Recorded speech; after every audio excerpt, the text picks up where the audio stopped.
Hey, what's up, Geekscapists? I'm still working on that intro. I think I've got it down pretty seamlessly where you guys hear the theme song, you see a little bit of that intro graphic, and then it gets a little bit of a hiccup. It goes straight to me. I can actually add a little video into StreamYard to get this thing going, but they're only letting me do it for like 3 seconds. And since I have an obnoxiously long theme song, that's just not going to cut it. I hope you guys are doing well. Thanks for watching another live Geekscape. If you guys are watching live, we're doing that again, like I told you, the YouTube, the Twitch, the Periscope, and the Facebook. Feel free to join the Geekscape page if this is new to you. Go ahead and subscribe. If you prefer YouTube, go watch it on YouTube. If you prefer Twitch, go watch it on Twitch. If you are one of the people who still use Periscope, hey, maybe we'll get ourselves a little Periscope sponsorship. I don't know. I don't know what's happening in the world. Is anybody sponsoring anybody anymore? It's fun for me to be like, hey, as a filmmaker, I'm working as much as Spielberg. I'm working as much as J.J. Abrams. This is exciting news for you guys on May the 4th be with you. I like that Robert Rodriguez confirmed that he's doing an episode of Mandalorian Season 2. That's exciting news. I thought that was cool. And of course, Taika Waititi, he's got this confirmed Star Wars movie. Is it part of a new trilogy? I hope not. I kind of like the standalone films right now, and I think that'll be fun. It can happen anywhere in the galaxy, anytime, with anybody, and I think that goes to the core of what was so cool about Star Wars is that it's a expansive universe and galaxy where anything can happen, and I love that Taika Waititi's got his own movie and that he's co-writing it with a lady. Because I think diversity is also something that'll help the Star Wars universe, is having a very diverse behind the camera and in front of the camera world. You got aliens in front, and you got all sorts of people behind. And now I've got a multi-armed thing going on here. Look, I've got little mini arms sprouting out of my neck. If you guys are watching, that's actually Heidi. I know, it's the pandemic, so we're doing this episode from Heidi's bedroom again. That's just the way it is. And I hope you guys have also been listening to the podcast. I put up a special podcast today that you guys aren't going to get if you're a streaming viewer. This was with Issa Lopez, who made a really, really cool horror movie in Mexico called Tigers Are Not Afraid. And what's really cool about this is if you're a fan of Guillermo del Toro's movies like Devil's Backbone or Pan's Labyrinth, it takes place in sort of this like cartel world of Los Desaparecidos, which is like the people who just disappear, right? They're kidnapped by the cartel. And this is a big thing that happens in Mexico, South America, and they leave kids behind. And so this really cool ghost story takes place with these kids who get left behind, and they have to kind of fend for themselves in the street. But there's also a ghost story element to it. So if you guys get a chance and you guys want to subscribe to the podcast, and you get to listen to my conversation with Issa about making that film, which I totally recommend. And it comes out this week if you guys are looking for a really cool, spooky, like ghost story horror movie that has like a fairy tale element and is told through like really young kids, which is kind of cool. It's still gritty, still kind of brutal and scary, but that kind of Guillermo del Toro style of fairy tale going on. So that's the recommendation. We're going to be talking video games a lot today, because it's really the only entertainment industry that's chugging along during the pandemic. Film is shuttered. Well, I guess music's still rocking. Comic books, Marvel has talked about putting some new books into the comic stores towards the end of May, and we've heard that Diamond is starting to distribute comics later on this month. We'll see. I'm all out of new comics, so I'm going into my back issues that have piled up that I never got to read. So I would love to read new comics, and hopefully they're hitting stores within the month. But video games are just chugging along. Those you can stream, you can download. Video games are still working. So I'm doing a special video games episode for you guys with my good friends, formerly of Geekscape Games, but maybe we'll bring it back to the Geekscape Network because I miss having a video game show as much as you guys do. My good friend Shane O'Hare is here, and Josh Jackson. Those are the two hosts of Geekscape Games. And let's just go ahead and invite them back to the network to do another video game show for us, because I completely miss having that on the show or on the network. And it doesn't seem like Derek is like into it anymore. Derek, we gave him 2 video game shows, and like he does them whenever he wants. That's not good enough for me. So here's Josh Jackson and Shane O'Hare for you guys. Let's bring them in here. That's Josh. That's Hey, guys. Shane. And they are on the show. What do you guys think of this cool little studio we got here going? This is extremely impressive. You've upgraded leaps and bounds over what I'm used to on the quality of Geekscape Games in mind. Well, Eric the Dragon says, "I love it." He's watching on Twitch. Hey. He loves it. And Raymond Russell says, "Periscope for the win." Hell yeah! There we go. Wait, am I allowed to swear on the network still? Yeah, you're allowed to swear. You're just not allowed to. I don't know. Do some of the shit you were doing on Geekscape Games. You were going through a dark time. Yeah. And if you would like to talk about it, Geekscape Games was a podcast that we had for you and Josh and a group of friends. Would go around and talk about video games every week, and I thought it was great. It was my favorite show on the network, including my own. And then I kind of felt like things got a little loosey-goosey. And just a little. Well, Shane was going through some stuff, right? Josh was just trying to like fix a smoke detector for like years, which is a great story, and I think we should share the story. But Shane was like, Shane, I don't know how much you want to talk about it because it's really personal, but you were going through like some real life shit, and I'm proud to see you like a year removed from it. Like, I'm so proud of you, dude. Do you want to talk about any of that stuff? Oh yeah, for sure.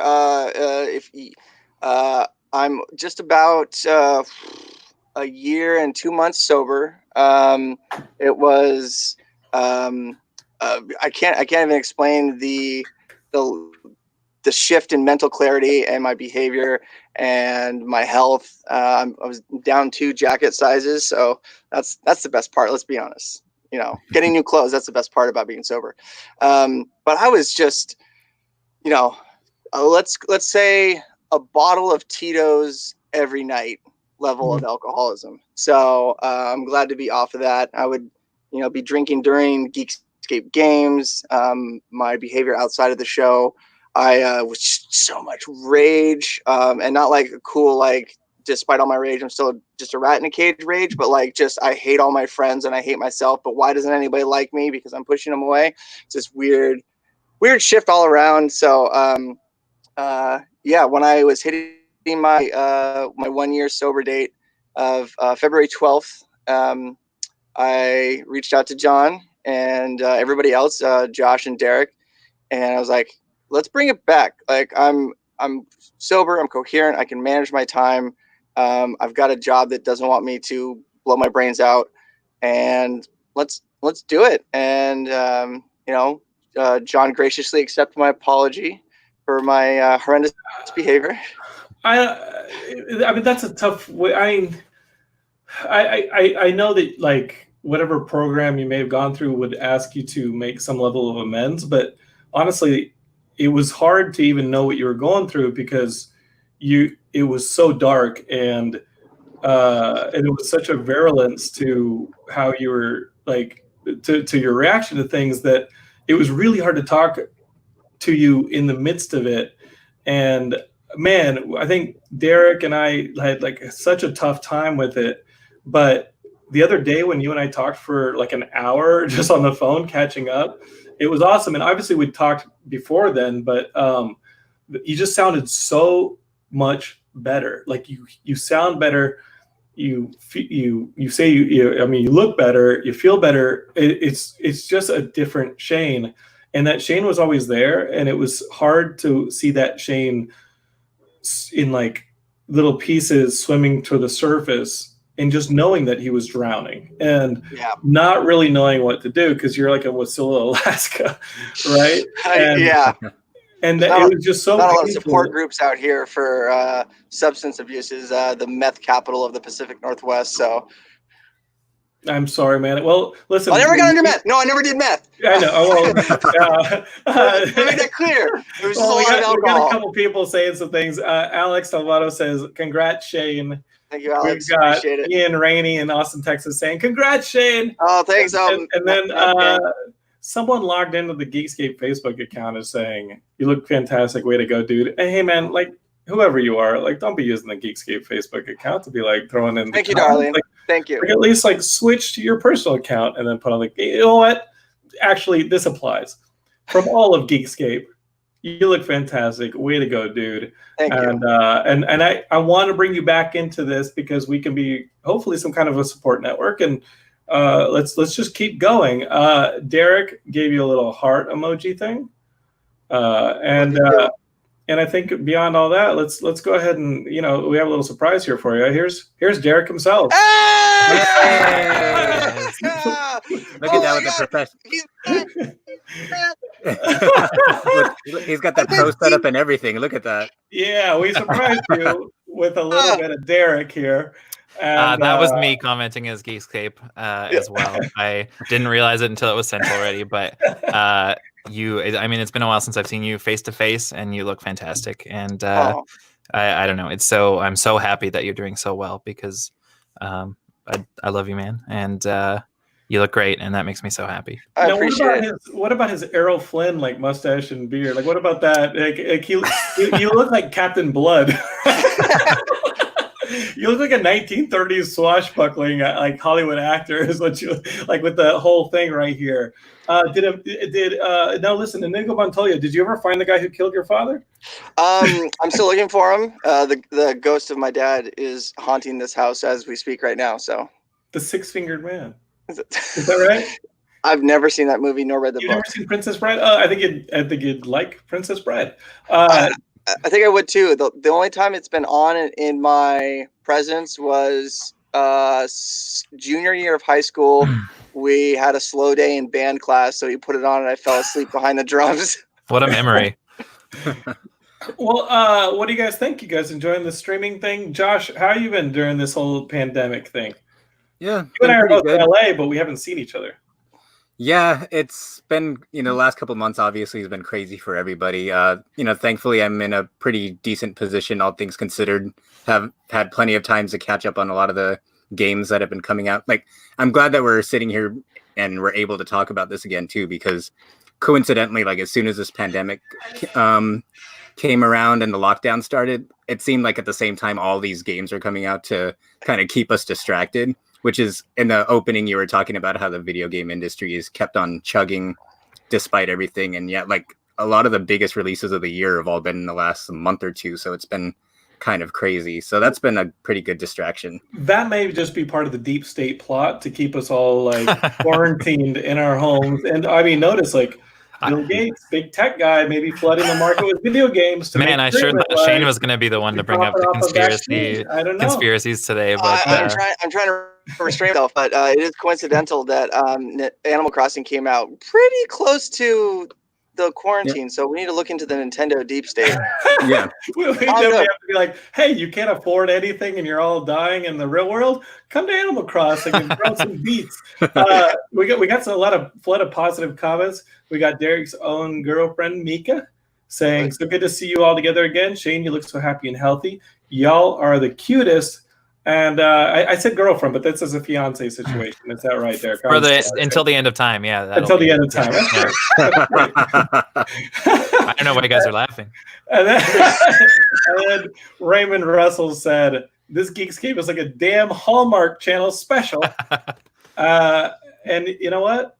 And he loves it. So that's what we like to provide here. A little bit of milk toast offerings for you guys. Bringing it back. We're bringing it back to Geekscape Games. So what are we going to do here, guys? Before we start talking video games, are we going to do this? We're going to bring you guys in to do a podcast on the network because Derek here has 2 video game podcasts, and he doesn't want to go back to work. This guy, do you guys know what is happening in the world right now? Do you know how hard it is to just talk about video games and have we need entertainment now more than ever, Derek. Yeah. Matt Kelly puts out 18 podcasts. Why can't you be happy with his 18 podcasts? Well, none of them are video games because they're Matt Kelly's. All right. All right. Man. Listen, you think I want to listen to a podcast hosted by what? So I gave you one like last week. I need Derek, like literally last week, I put out one. So that ain't gonna cut it. All right. If I wanted a 35-year-old Muppet doing every podcast on my network, all right, I'd just like go to Henson or something. But like, come on, he's taking over the network, Derek, and I think we got to fight back. All right, we can't have every podcast. I don't know. We were getting a lot of hashtag Team Mats the last time we were both on. He pandered for those. They were bots. They were Philadelphian bots. He went on Fiverr and just like bought a bunch of likes or something. So what do we think? Are we going to do this video game podcast, guys? Are we going to like no rush, kind of a rush because Derek doesn't seem to be wanting to do any more podcasts. Are we going to bring Josh and Derek back in here to start doing some video game talk on the Geekscape Network? Can we please have that? Oh, I mean, I've wanted it for a minute. Yeah. So, and I'm trying to make a Rush and a Moving Pictures album reference right now, but I can't. So yes. Well, I wouldn't understand the reference anyway. So they're Canadian. I mean, I know that. Shane, are you wearing do you have a mask underneath? Yeah. Do you have a pandemic mask? Now listen, I don't think COVID is that contagious that you can get it from us over a stream, but I don't know. I just can't be too careful. It's a novel pandemic. Like this is the first time we've experienced this. Maybe you can catch it over the live stream. If you ever did computer networking in the early 90s, then you know Novell networks are very, very infectious. So shouts out to a joke that I am the only one that got and appreciated. So I was a baby in the early 90s, so I was trying to get a girlfriend, and I probably would have had more. I probably would have caught more viruses online than anything else. So let's talk, because it sounds like you guys want to bring back a video game show to Geekscape. I don't know if we call it Geekscape Games. I don't know what we call it, but obviously video games are still rocking right now. And like Josh said, more than ever, we have the Animal Crossing. I'm not playing Animal Crossing because I just can't bring myself to buy that game again on a new system. I'll play a new Zelda. I'll play a new Mario. And those games seem to change a little bit from system to system. But like, Josh, how much different is this Animal Crossing from maybe something that we already played on a past Nintendo system? Well, this game, and usually I would share that opinion with Animal Crossing, but this game in particular seems to be such a huge leap forward for the franchise, which is kind of a trend with Switch games, I think, where this Animal Crossing, it still has a lot of the same activities and gameplay mechanics and that kind of thing, but this one focuses so much more on customization and being able to make your town exactly how you want it. So now you have the ability to add bridges, you can landscape, you could tear down walls, build walls, expand waterfalls and lakes. You can lay your furniture out in the past games, you could only lay your furniture out in your house. Now you can lay your furniture out anywhere.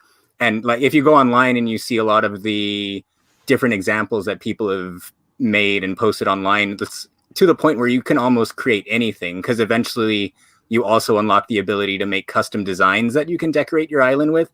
So I've seen all kinds of crazy stuff. Someone completely recreated the first map of Earthbound and turned their island into that. Like one person made a whole like AEW and WWE entrance ramp with like little fireworks popping off when you walk through it, with like a whole setup with like the wrestling ring and the chairs around the stands.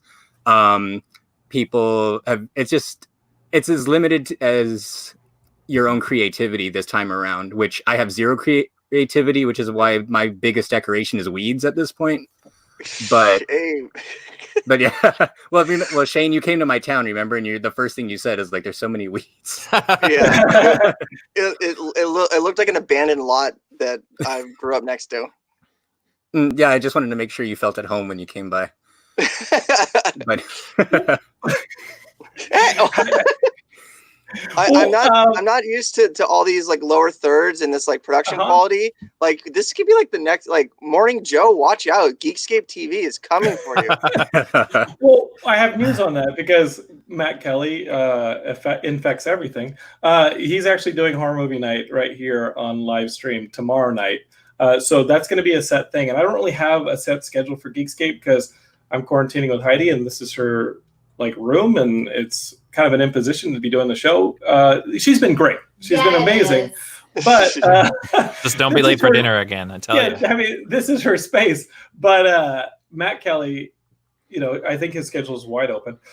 Is doing he's doing a set horror movie night every Tuesday night at 5 p.m. Pacific Standard Time. I think it's horror movie night. So they're actually going to be taking over this space tomorrow, and every Tuesday from here until the end of time. Probably the end of time. We'll be long gone, and those guys will still be like, "You've seen this VHS movie? It's pretty tight." I do have to say they did their 24-hour Twitch stream a while ago, years ago was when I was looking, and it was great. It was great watching them just comment on the random schlock that they were watching and seeing all this like this fervor for the like Boa versus Anaconda level movies. I think if you're into horror movie, B horror, or anything like that, definitely check it out. It'll be a good thing to like dip in if they're doing any like long streams. They're just knowledge bases, insane. So good guys to watch and check out. I joke, but I agree with you. Yeah, I was just gonna say I agree as well, and I think that part of the thing that I struggle with their show sometimes is like connecting with the material. And so if they are also planning to, I don't know, like throw up images of what they're talking about, like I think that their show could lend itself very, very well to a visual medium as well. And so I am excited to check out that stream as well. So Derek, when is Xbox Game Passengers going to be doing the live stream or ever again a podcast? Just like when is that happening? When is the Apple we got a lot of feelers out right now. We're just waiting to hear back on a number of things, and hopefully we can get back into production as soon as there's a vaccine available, and we'll go from there. I want to say one thing, that Derek is going full Maple Daddy with the flannel and the beard and the very out. I miss it. I miss it. You're my Maple Daddy, Derek. I have no idea what that means, but thank you. They released. He's my Canadian Maple Daddy. They came out with Streets of Rage 4 last week, and it came out on Game Pass day one too. By the way, it did. Derek, where's the Streets of Rage 4 episode? Well, I mean, if you've ever listened to my show, you'll know that typically it is a randomly selected game. So at some point, Streets of Rage might pop up on there, but I try to avoid picking the game as much as possible. I think I've done that once or twice as a big new release that I was looking forward to came out. I'm not really that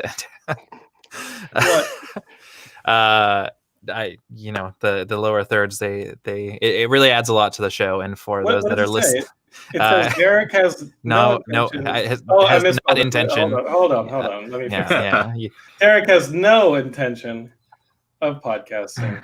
Again, let's just put it out there. I would love. I'm going to podcast again. Whether that's Geekscape Games, which I'm very excited to hear more about, and or it's whether it's my own shows. I have missed talking about games with you guys, and even just the general talking about like what we've been playing, rather than having to jump into very, very specific talk. I don't know. I always loved that aspect of our old show, and I'm looking forward to doing it again. Well, let's talk about it. So, Josh, you said that Streets of Rage 4 came out. I actually went and picked up because I survived April, and I think we should all pat ourselves on the back for surviving a month in this pandemic. I picked up the Genesis Mini, and it's got Streets of Rage. I think Streets of Rage 1 or 2 on there. And there's a lot of games on there that I've never even heard of some of these games. And I'm enjoying it. But seeing Streets of Rage included on it, I was like, maybe I'm going to check out that Streets of Rage 4. Is it downloadable on the Switch? Is this a multi-platform release? Yeah, it's Switch, PS4, and Xbox, but Xbox is especially notable because it was on Game Pass on the release date. So if you had Game Pass, you just could load it up and start playing. Mm-hmm. One thing to keep in mind, if you're like me and you like collecting physical games, though, is that Limited Run Games does have a pre-order up for that, and you could order it with like a Genesis box. So it'll come in a Genesis box, but it'll have like the Switch or PS4 or Xbox version of it inside. How much more expensive is like that? I think it's like $60 for the Genesis box bundle, whereas I think the digital download is I think it's $25.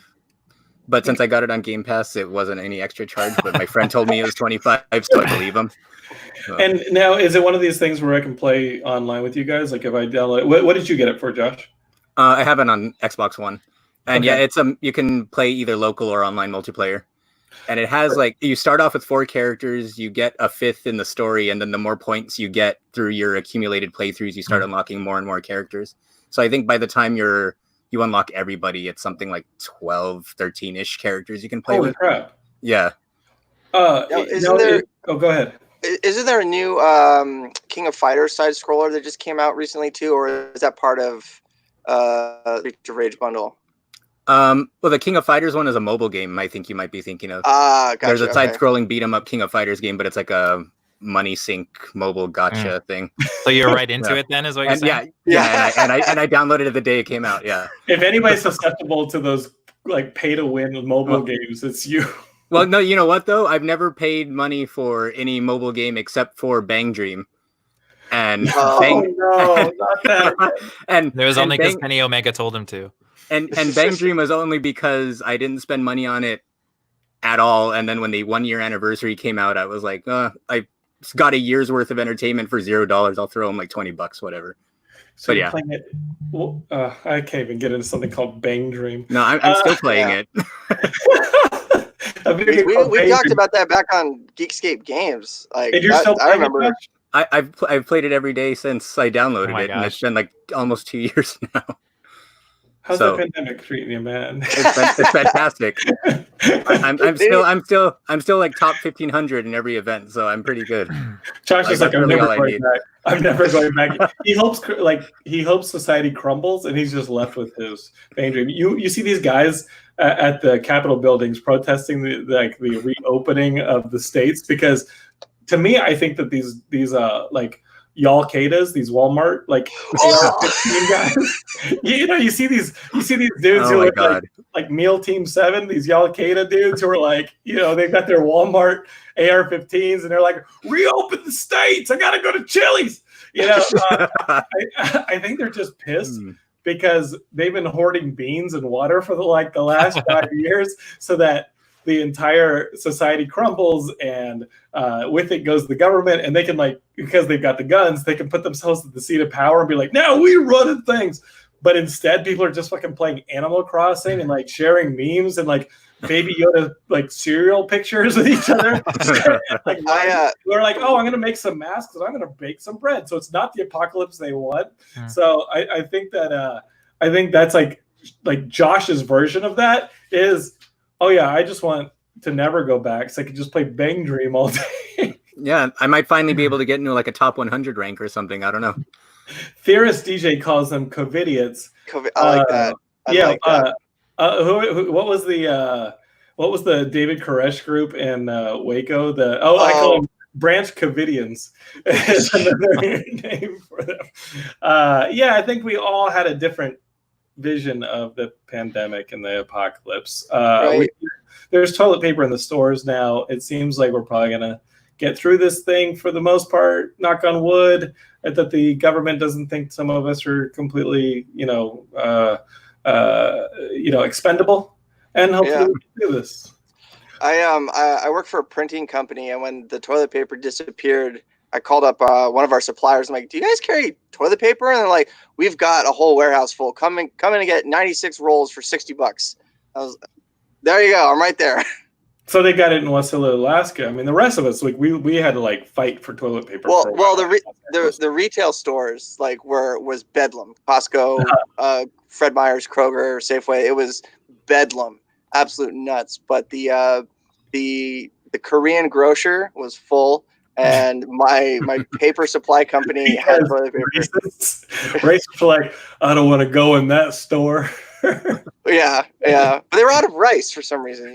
It was interesting. Well, so Shane, you're in Alaska, and there's probably a ton of preppers in Alaska and people who are just hanging out, and they've been prepping for this. It's why they moved to Alaska. They're like, society will burn, and we're going to be out here with Grizzly Man just chilling. How is everything in Alaska? Is it any different than Los Angeles or Vancouver, the fancy cities? The fancy cities. I would say there's a lot of the COVIDiots, the Al-Qaeda.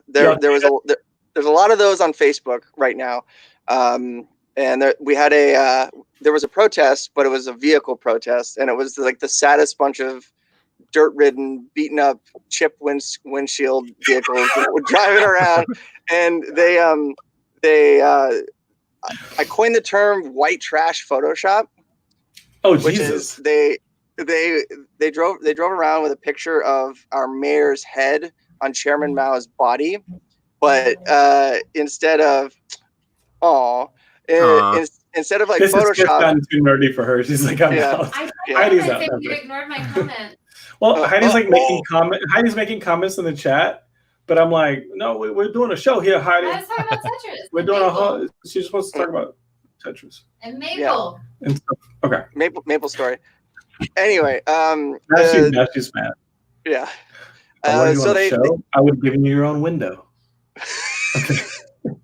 So they would the white trash Photoshop, they would cut out the picture of the mayor and then just glue it to another picture that they printed together. So not even like MS Paint, like just a mask. It was just scissors, glue, and then driving around with missing teeth. It was really it was pretty interesting. Now let's be real and let's put this in the context of video games. Did what was that most recent? Was it Just Cause, the one that was like what was the most recent game that kind of dealt with sort of like that Oregon group that took over the bird sanctuary and then it became Far Cry 5? Far Cry 5. Yeah, that was the one.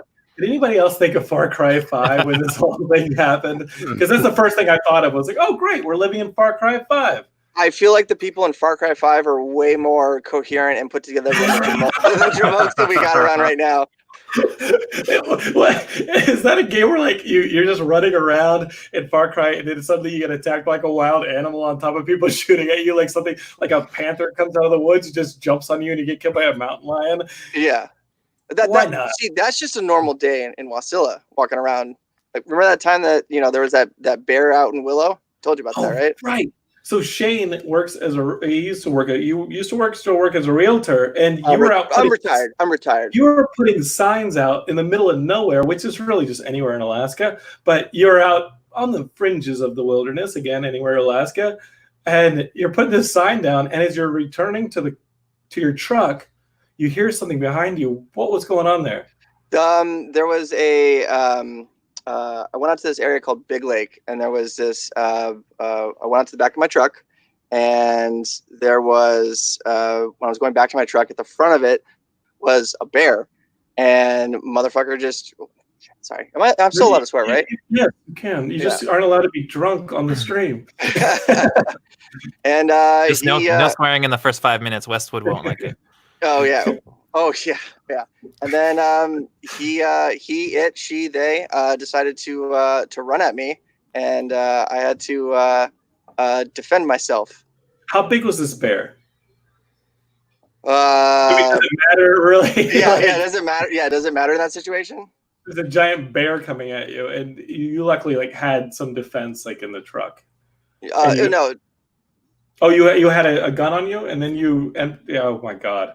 I just imagine like a situation where like it's charging at you, and I mean at that point, yes, you have to use your gun, and you shoot the bear. You keep shooting the bear, and then it like slides to a halt like an inch from your face when it died. It was exactly like that. There's a famous movie where that happens. Couldn't be dry. Anyway, it was very very similar situation. So and let's just say Dirty Hair was right. Well, how does this pandemic compare to like the Fallout games? Like, is this kind of what you guys were thinking when you're preparing for Fallout? Is this anywhere close to that, Derek? It's a lot less buggy than the Fallout games. Different kind of bug. Different kind of bugs. I mean, in those games, it feels like you. I don't know, have a chance of doing something and making a difference. And that said, I guess staying at home and watching Netflix is making a difference. So I think people who are like, enough of this stuff, don't realize that things aren't getting worse because we're staying at home, and they don't realize that it's like it might actually be working, and they're like, oh, we got it. Well, and then seeing stuff like we're like the protests to end the stay-at-home orders or to end the social distancing, and the protests in like what was it, like Huntington Beach or some beach in California this weekend with the thousands and thousands of people, crowds, like it's insane. And I understand the aspect of like getting fatigued at like having to stay home all the time or whatever, but the less you do that and the more that you go out and the more that you go and do this stuff and be around people, the longer it's gonna be on the other side of it, type thing, right? So it's such a catch-22. Did you guys? Oh, well, first off, Huntington Beach has like a huge white nationalist population. Like, it's a bunch of people who, I mean, obviously it's going to be Huntington Beach. Like, those are the people who go out and protest all the time. It's like Orange County, or Santee, but that's a little bit Did you south. see that? That's Santee. Yeah, Santee's in San Diego County, and it's like a KKK headquarters. Did you see the dude at the grocery store wearing the freaking Klan hood? Oh, I did. Yes. What the hell is that? That and the guys from Mega 64 were from Santee, and they were tweeting like, "Not surprised, not surprised." So we got some comments. Mark Andrew Smith, we were talking about the toilet paper, and he said, "Just get hand bidets for crying out loud and install them. You never need toilet paper again." Okay, opinion on that? Because at that point, like, aren't you just giving into the French and like taking over? Their culture is taking over at that point, and we're still America, right? We can't be having no bidet, okay? Well, Tom Nook gave me a bidet the other day, so maybe they're onto something. Yeah, like I expanded my house, and he was like, "Well, congratulations. Here's a present to celebrate your new expansion." Yeah, the bidet thing, if you like a little butt tickling, like maybe it's fun. Maybe that's maybe Mark is onto something with this bidet thing. Mark, DM me. Rick though says, Jonathan, did the back of your haircut get fixed? So if you guys weren't watching on the stream, and it's still you see the ad, don't you? You guys actually saw me get my hair cut. Heidi has never cut hair before, and I had her cut my hair cut on the stream. And I got that sick fade right there. What do you think? Sick fade. But it's sick, all right. The back of my hair, the back of my head looks like, my friend Annie Rattinger had the best kind of joke about it. He put up that like dagger from the last from Rise of Skywalker that she holds up that shows like where the freaking Death Star fell. Or what? You remember that plot point that didn't make sense with that magic dagger thing? And it had that like, it had that groove cut into it that shows like the line of where it didn't make sense. But the back of my head. The back of your head reminded me of the skyline from the show Frasier, where they would jag all the buildings. I was like, I wanted the McDonald's Moon Man to come and play the piano, like in the background. I don't know, you guys are younger than Josh and I, but Mac Knight. Yeah, Doug Jones played that. Yeah, our buddy. Really? But I figure, the back of my head looks like a city skyline. Heidi did her best, but you know what? Like, if you guys are watching this stream, I would hit subscribe on whatever platform you're watching on, because this Thursday, I'm going to be doing her makeup and hair. A little bit of revenge. Are you ready for that? Are you cutting her hair too, or just styling? You fucking think I want to get murdered, Derek? There's no damn way I'm cutting her hair, but I'll for sure, like, I'm going to try and figure out how to do the curlers. I'm going to get the makeup out and no instruction. I'm just going to take whatever the hell she owns as far as makeup goes and try and not make her look like Joaquin Phoenix and Joker, but maybe make her look like Joaquin. maybe a little bit. Be like that that like makeup gun that Homer invents on The Simpsons. The Theorist DJ on Twitch actually said there's a pretty important distinction between what we're going through and Fallout. You actually get to go outside in Fallout. And Jason Elliott, I think he's in Houston, but he comes and visits us almost every summer at the Geekscape booth in San Diego. He says that his city just had 130 more deaths the day before they opened up businesses, and that's Texas. So Texas is one of these states that's like, yeah, let's get back to work so the state doesn't have to pay all that unemployment. Yeah. May I bring it back to video games real quick? Kind of what we need to be doing. Right before, the city that I work in is Anchorage, and right before it, and that's where my day job is. That's where I DJ. That's where my weekend job is.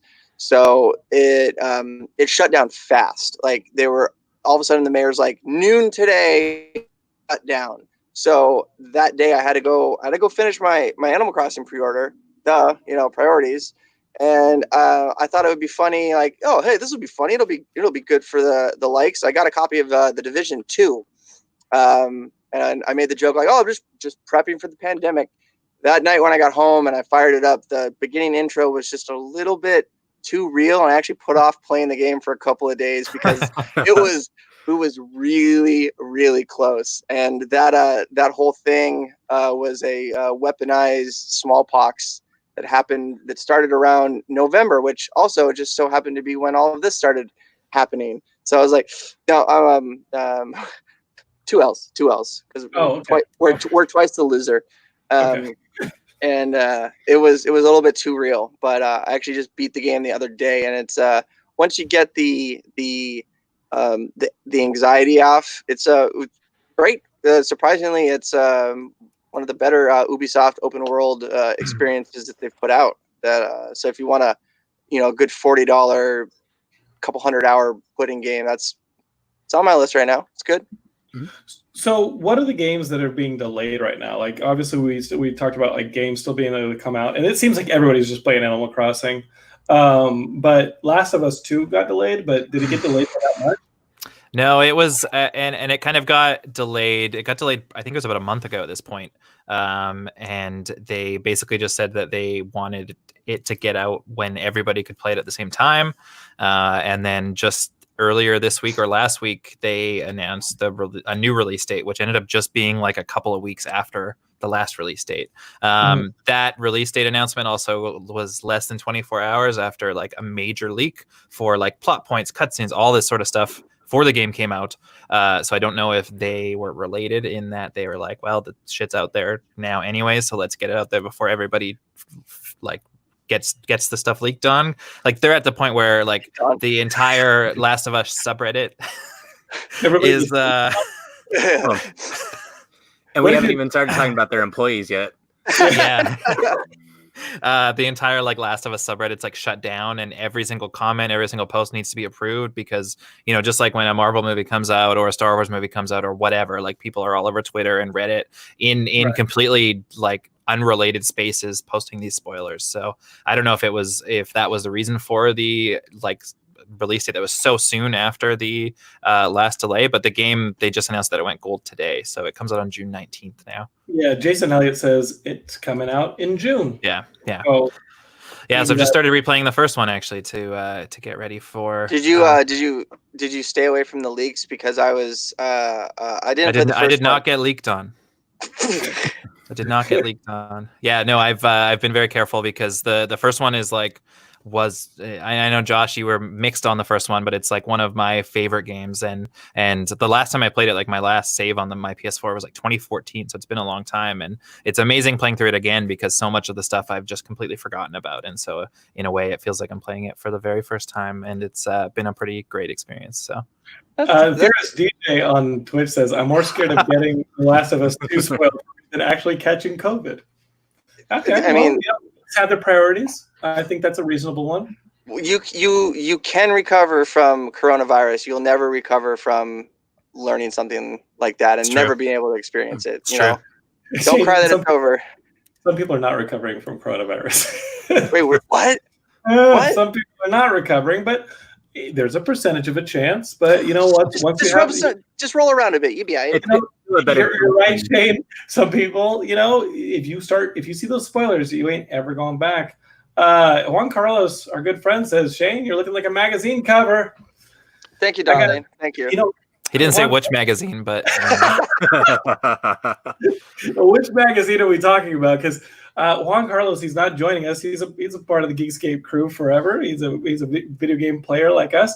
But remember when he would come to Comic-Con and like that one time he like left his he left like cologne, yeah, and he left like early for like the next 2 days. We still had Comic-Con, so we were running around spraying it on each other, and like secretly just walking behind each other and spraying it on each other, going Juan Carlos. And now you smell like Juan Carlos. It was quality stuff. I never got leaked on by Juan Carlos, but I dodged it. But I almost got leaked on by you though.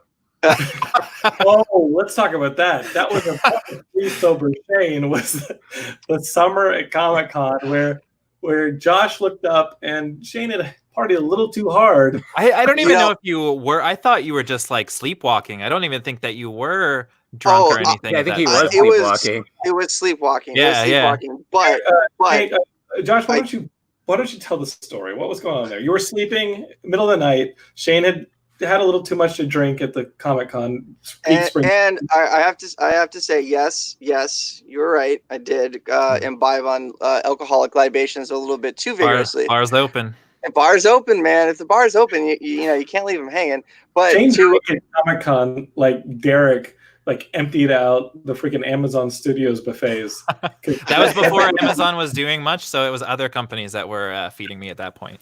Yeah. So what happened, Shane? I don't. Who knows? But overindulged. But I got home. I got back to the apartment. I got back to the hotel, and there was a certain member of the Geekscape alum that is a notorious snorer. That would be me. How are you guys? That would be me. So I started to take some NyQuil, and it just wasn't working. So I took a little bit too much NyQuil, and one thing led to another, and then Josh can tell the story. Yeah. So basically, the hotel room is so packed as usual. So I was sleeping on the floor. And so I'm like kind of tossing and turning in and out of sleep. And I see Shane, and I'm sleeping right next to my wife, who's also like on the floor. So I'm like, trying to get comfortable. And he like steps over us. And I'm like, I wonder, well, like, what is he doing? There's nothing over there. And so like he steps over us and then walks into the corner. And then all of a sudden, like right next to my ear is like something you never want to hear that close to your face. And I'm just like hearing him pee on the floor. I'm like, dude, what are you doing? And he's not responding to me or anything. It's just like you were saying, it was sleepwalking, but like sleep pissing on the floor next to my head while I'm like trying to shield my wife a little bit just in case, you never know when you're going to get any kind of splash damage or anything. So I'm like, splash damage. So like, that was yeah, sure enough, but like he just walked straight back to his spot in the bed and went back to sleep, and I just kind of laughed to myself for like a good hour or so. and I was like, all right. I think I was sharing a bed with Eric Francisco too. So yeah, so lucky for Eric, he missed it. Yeah. Oh he man! Dodged a figurative bullet there. We got a friend here in Brazil. Our good friend Enzo Paulini is watching on Twitch. And he says, "What do you think about Brazil? Say Salve Brasil."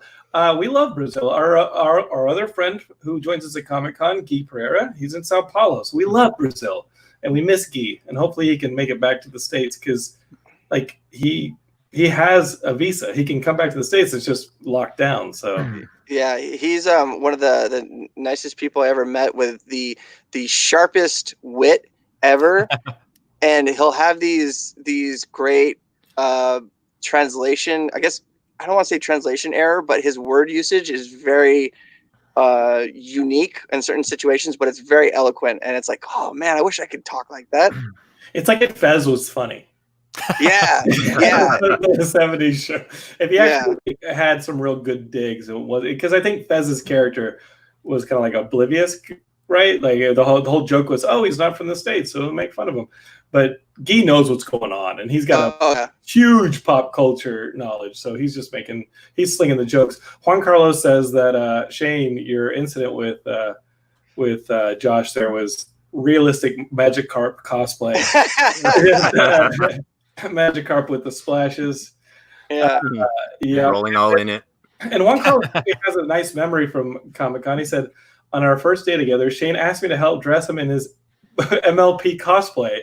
His, what is that? My Little Pony cosplay. I never helped spray paint a man's hair or pin a tail on one. I was honored. Bonded in eternal friendship. So that's true. Yeah. Friendship is magic. It's been a while since I've seen Shane dressed as Rarity.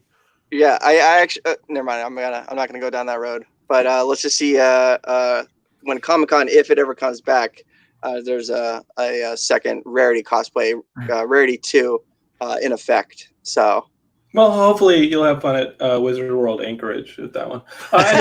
Anyway, we do have an Arctic Comic-Con now. what? And yeah, we have an Arctic Comic-Con, and we get wrestlers, we get a lot of voice actors, big name voice actors, movie stars, a bunch of people from Star Trek. This is the second year, but it got delayed to October. But it's an actual thing. Why don't you talk about like that story you told me when they were locking up, and there was a concert that was going to go down in Anchorage, or was who was performing there?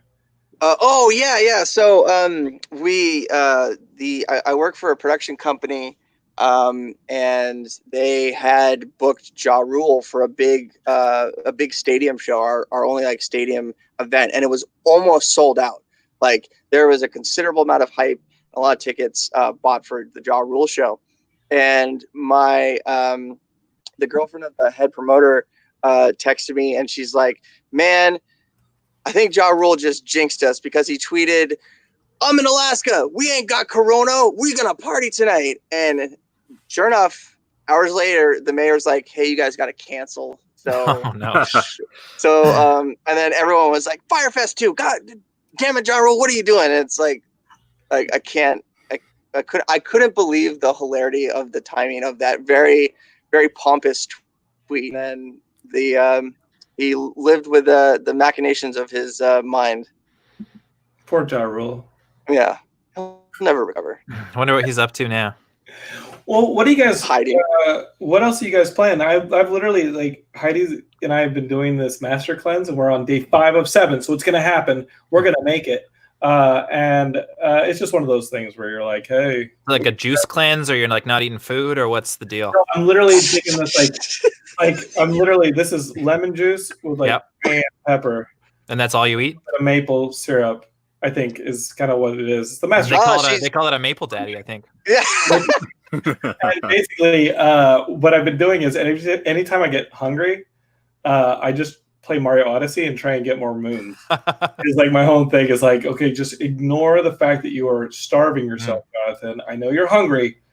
Just go play Mario Odyssey and try and get a few more moons. And I'm pretty close to I don't know, Josh, you 100% of that game with the moons. I'm getting close. Yeah. I mean, that game, it doesn't have like an infinite amount of moons though, where you can use your coins to keep buying them if you don't want to actually play the game. I think the thing is, some of those turtle races, like on those, they're just so annoying that I think I might just end up buying those. But no, I'm doing pretty good. I'm getting the suits. I mean, I'm just kind of playing it because I beat everything else on the system, and I refuse to buy Animal Crossing because just admit it. It is the same game over again, Josh. Don't try and sell me on the fanciness. Not at all. I don't think so. Oh, this is no, John. I'm sorry, but you're sadly mistaken.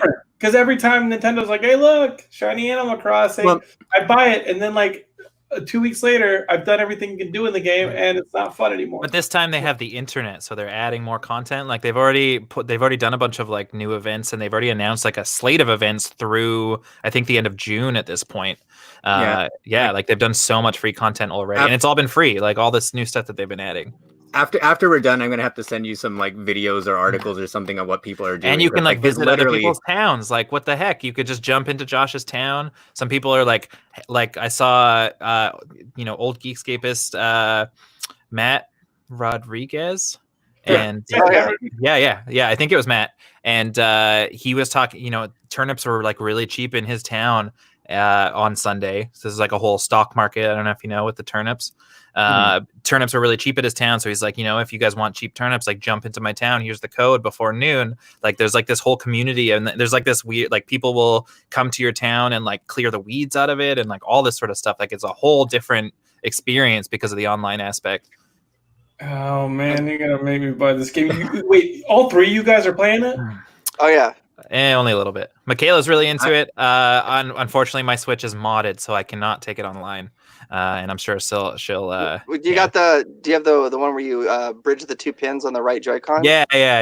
That's reversible. Just take it out. No, because I did it before I did it when you had to like modify system files. I did it like so long ago, and now if I were to take it online, I would just get banned. I wanted to install like emulators and stuff, which I always like. I do that stuff, and then I never touch them. But the joy of putting it all together is what I'm in there for. But Derek, I'm so sorry that you're gonna have to use Trudeau's $2,000 a month stimulus checks to buy a new Switch.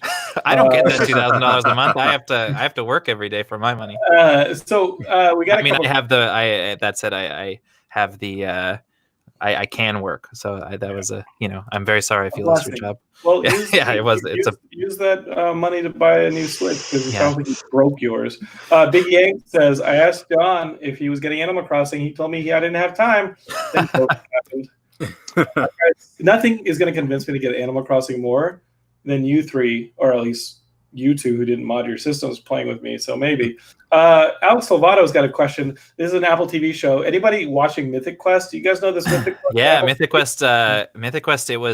It came out a couple months ago, and it's basically the production team from It's Always Sunny in Philadelphia, and it even stars a couple of the same people. But it's about a game developer that makes a very popular MMO, and it's very funny. I really enjoyed the first season of it. It's on Apple TV Plus. I think it might even be free right now. They put a bunch of their shows up for free, even if you don't have a subscription. And I think it's definitely worth watching. It's pretty funny. They had partnered with Ubisoft, so it's really funny because when they jump into in-game in-game cutscenes, it's you can tell it's just cut from different Ubisoft games. And that's cool. Yeah, the show's pretty funny though. Is it a cinematic 25 frames a second? I wasn't counting, but it must be close to there. But it's really funny. I've really enjoyed the show. I think it's already confirmed for another season or two as well, so it's not going anywhere anytime soon. Maybe I'll watch it. I watched Upload. No, was it Upload? What's the new Amazon Prime original series? That was fun. Okay, sponsored spot. Oh, yeah, I gotta earn my meal next year when Comic-Con happens. Okay? We're plugging for free now. Derek, are they going to ship you food because you keep plugging their shows? Upload was fun, but I didn't know that. I thought it was just some guy who somehow reses himself into a digital world. But he actually, when you die, you can actually pick which heaven you go to. But really? Your consciousness gets scanned into basically some kind of a file, like an internet file, and it has all your memories, it has your personalities, it scans your likeness. And then there are people in the real world who kind of monitor these online environments where your consciousness has been uploaded to. And and there's a bit of mystery going on in this one, and that's fun, but it is a comedy. But the main character gets himself killed in the first episode, and he gets uploaded to the best resort environment that anybody could ask for. But there's something Geekscape.net, you mean?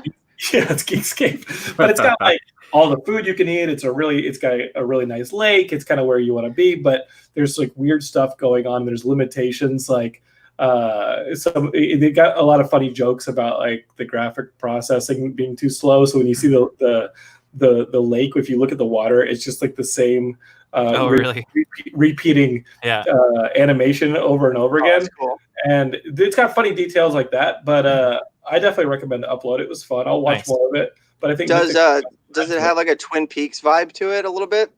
It's not dark. It's just something is going on under the surface that the main character was developing, because the thing is, there's in-app purchases where he moved to. So he's like, oh, I got uploaded to the best place. And then suddenly, if you want to buy anything, you have to have in-app purchases. But he's dead, and the account is, through the twists and turns that got him there, the account is in somebody else's name, and so he can't really pay for anything. So you see him going to go to the mini bar in his room, and he goes to get some food, and he's swiping through infinite amounts of soda and snacks, and it's heaven, so he can eat whatever he wants, and it won't affect him. But if he wants to buy anything, it's an in-app purchase. So there's kind of a joke like that, but I think it's fun. Mythic Quest, I've heard a ton of people talking about it, so I think I'm going to throw that on there. It's kind of weird how the culture is now being shown in mass media. Yeah.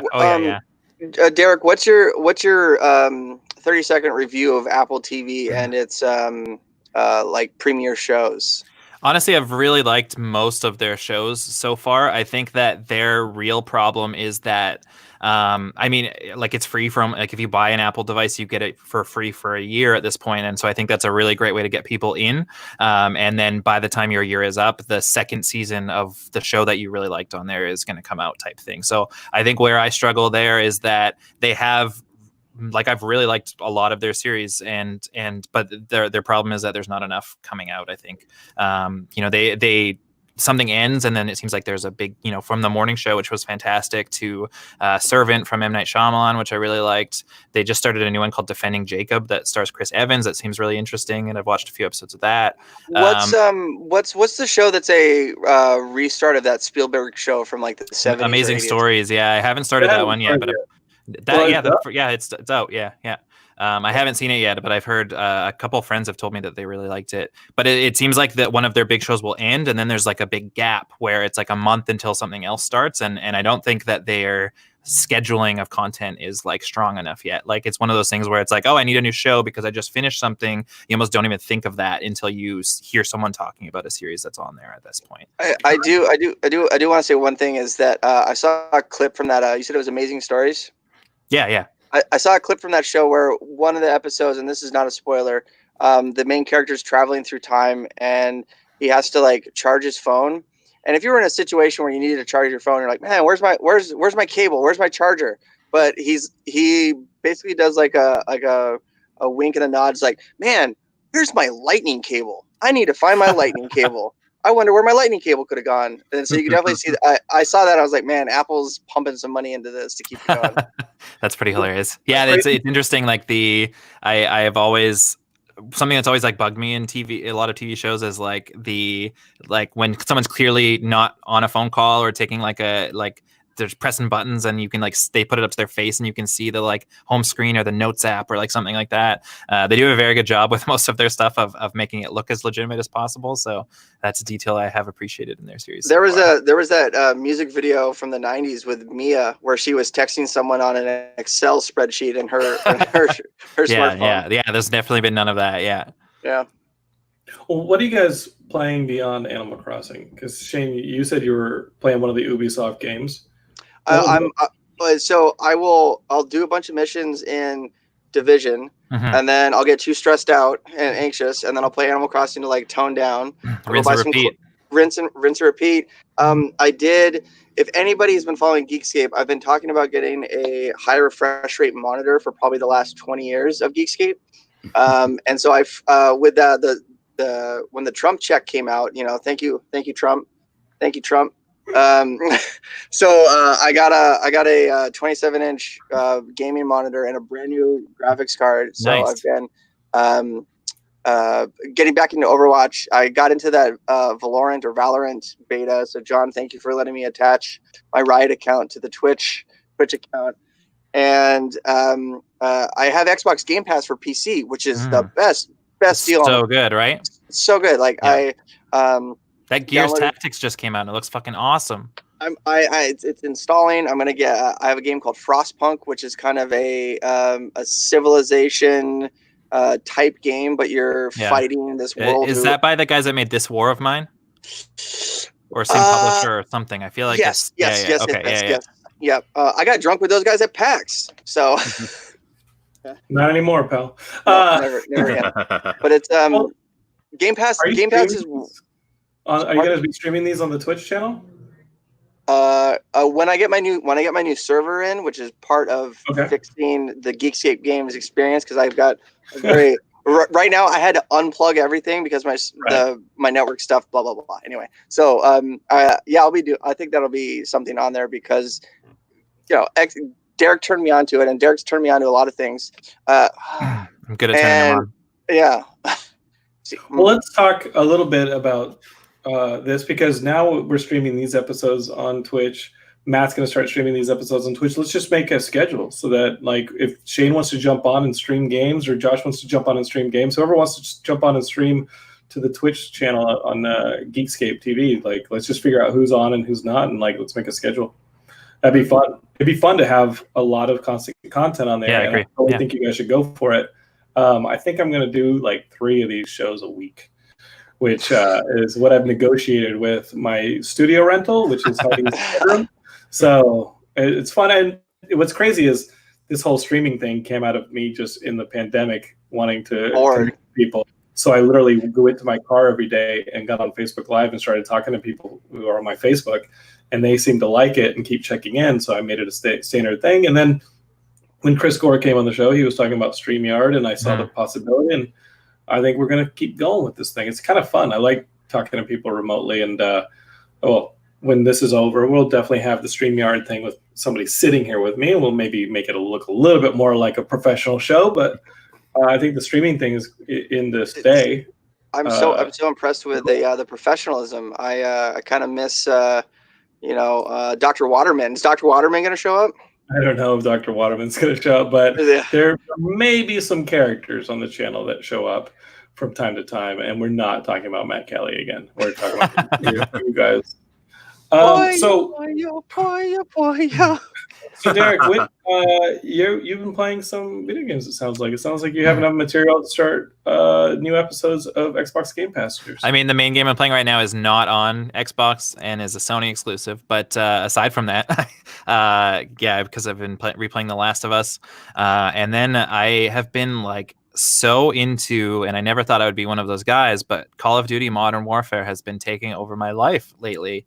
And I did a little bit of both. It started with Warzone because, hey, there's this free download of this cool new battle royale that everyone's into. And then, 2 weeks later, I had bought Modern Warfare. I had bought the Battle Pass. I had bought an Xbox Elite controller.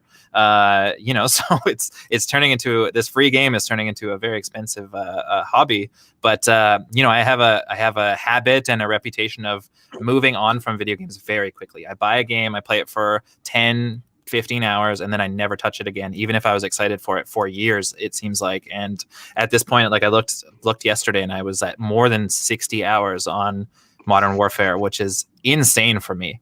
It's about a quarter of the friend that I'm playing it with, but for me, it's been 3 weeks. It's been a month. I think it's been about a month, and I've dropped 60 hours into this game, which is insane. Wow. So you'll be able to qualify for that lawsuit against Microsoft for their Elite controllers. What is it?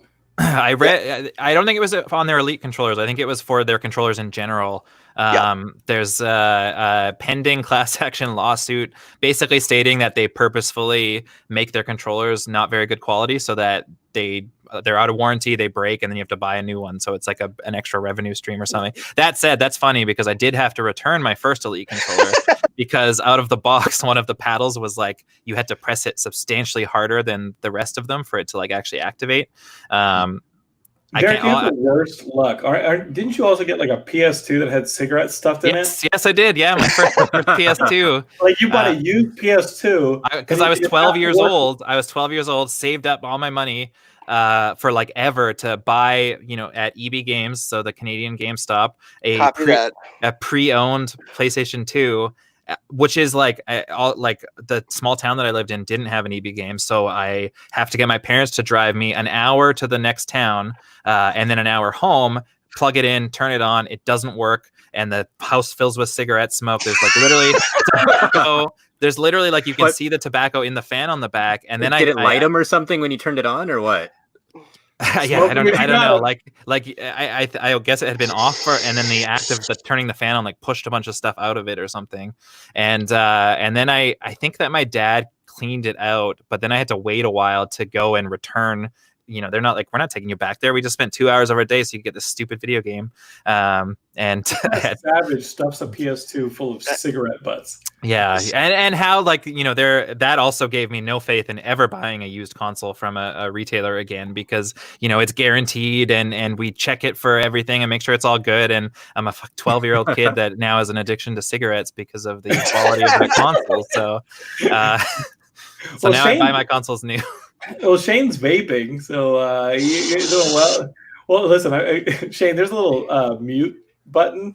And the first time you vaped on camera, I was like, what is that? And you actually ducked out of camera to vape.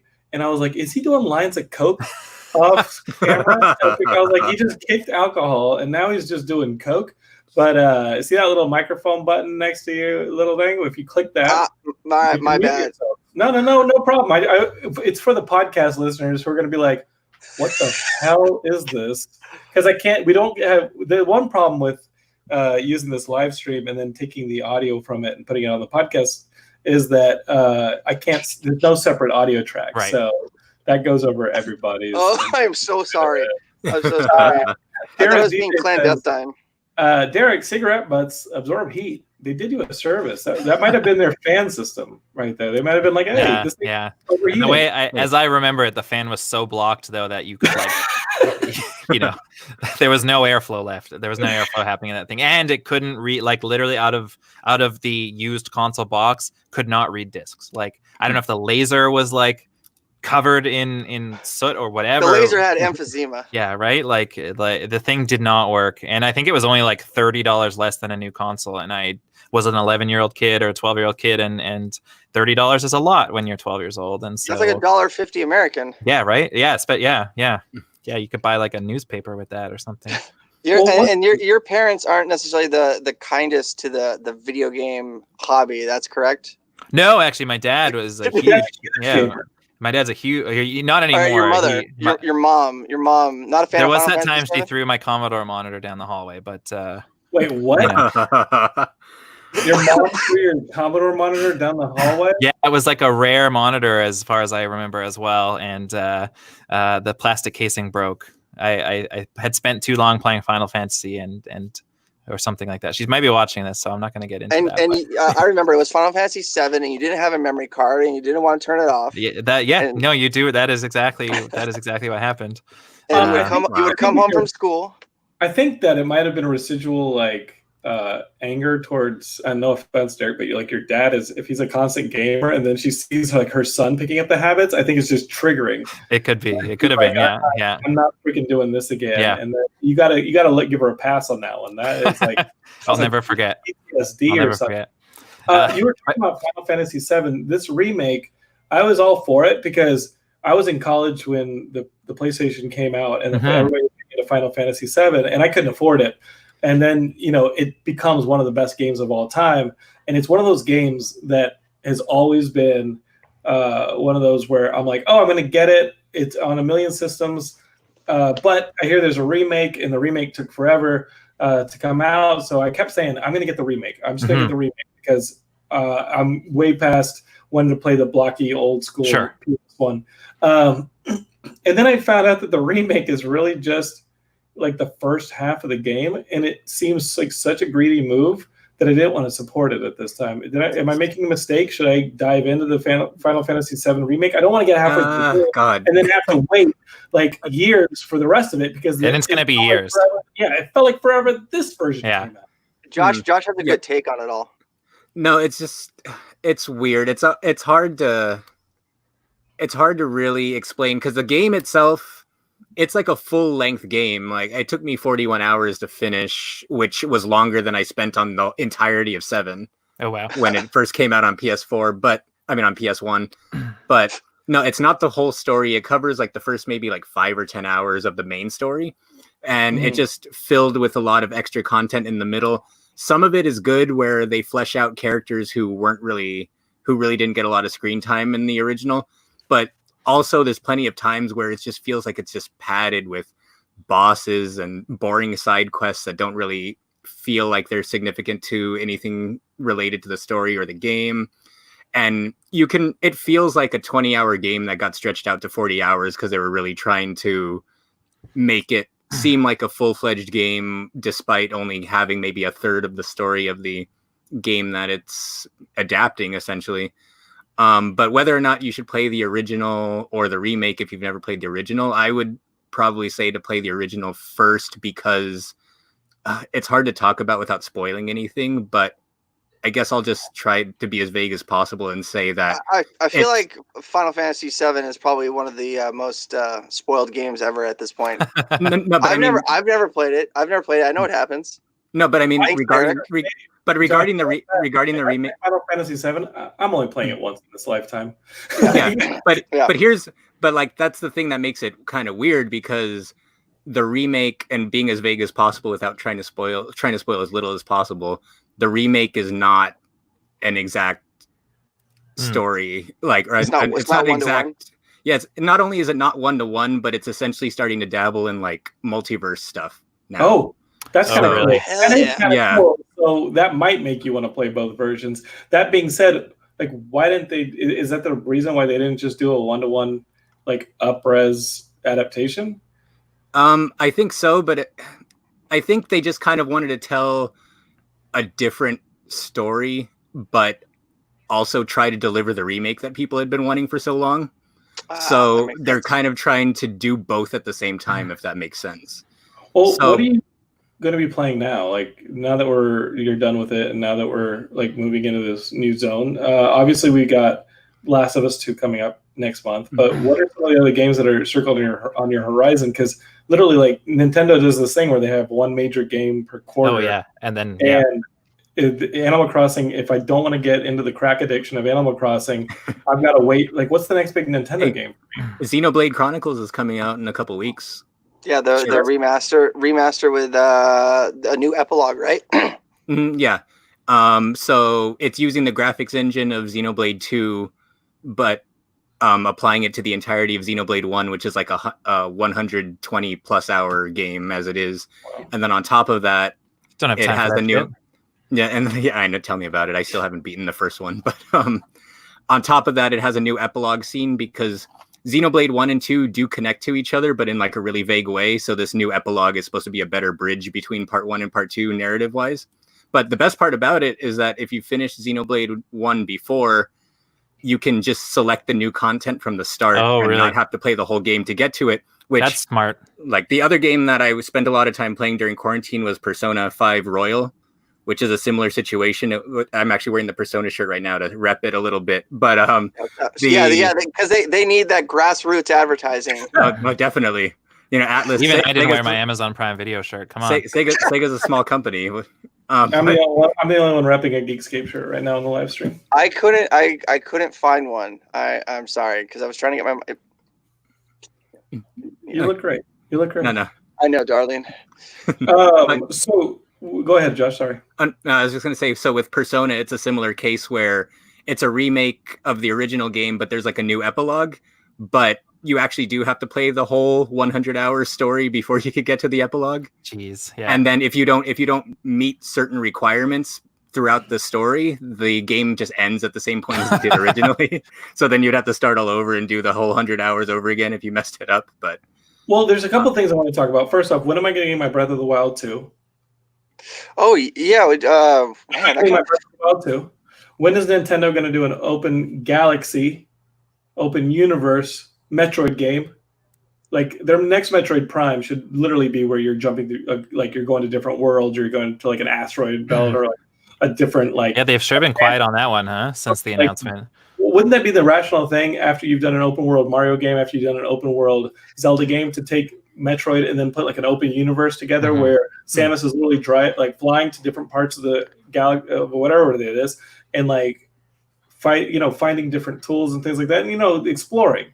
Has Nintendo ever behaved rationally in these situations? No. But they've always surprised for the better, though. Well, yeah. I hope they're going in that direction, because the last we heard of Metroid Prime 4 is that they were unsatisfied with it, so they scrapped development and were starting over. So, and it seems like, I'm not going to get too much into the Pokemon debacle, but it seems like every Switch game that's come out except for Pokemon has had some kind of a major overhaul of like its gameplay. So we had, Odyssey and Zelda, Animal Crossing. As hard as it is to convince you, John, about this, that Animal Crossing is like significantly different. Like Splatoon added so much to the game that wasn't in Splatoon 1. Fire Emblem became this phenomenon last year. That is a list of games. Jesus. That is all. Those games are all fantastic. Yeah, okay. and maybe I'll download Animal Crossing. Trust me, it's been worth every dollar so far. Pro tip. Okay, so I gotta say, don't put your console to sleep if your airport gates are open, because Nintendo doesn't know how to deal with. That's the thing in the game, John. So other people can still come? No, you lose all your progress. What do you mean? Yeah. So I on Sunday I bought a bunch of turnips. Yeah. And and as my you gates, do before noon as you every do, Sunday. as you do, because the beat goes on, and my girlfriend was over at my house, so we were doing local play, and I Yep. opened my airport gate so she could come and visit. She left. I then bought my turnips, put my console to sleep, went about my day, came back later that night, and Mr. Rossetti showed up and said, "Oh, you lost connection to the remote locale." I'm like, Oh, that's I how was you in my find Mr. Rossetti. What the hell? yeah, and I was like, Something boring. and I lost. All of my turnips disappeared. I kept all my money and like some Like everything stuff you had done since the gates were opened was It almost lost. did like a reset. since my girlfriend left the island. Yeah. because You that's when didn't it. question her about it? You didn't question her about this? You don't blame her in any part for this kind of thing?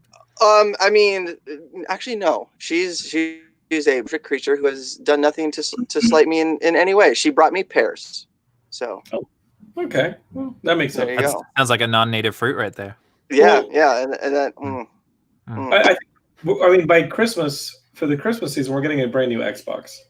Which Oh is, yeah, we are, and a Yeah. PlayStation, and oh my gosh, I'm so excited for all of that stuff. And we're gonna see the first games from the Xbox Series X this Thursday. There's a big presentation, a big third-party presentation.